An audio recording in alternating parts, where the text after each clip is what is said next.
Клуб Геодезия се роди в една прекрасна зимна вечер по време на спор с едни добри хора на тема триангулачните точки и тяхното моментно състояние. Това породи в мене мисълта дали хората знаят достатъчно за нашата професия и всъщност какво знаят те за геодезията.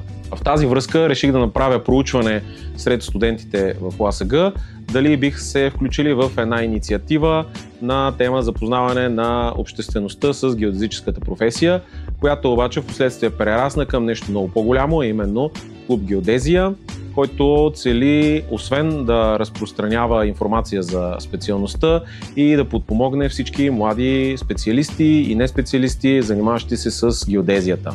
През месец юли 2020 година, заедно с група от 15 студенти, организирахме първата среща на Клуб Геодезия, на която обсъдихме целите и бъдещите проекти на организацията, в които основната ни цел е студентите да упражнят наученото от университета и да придобият нови знания.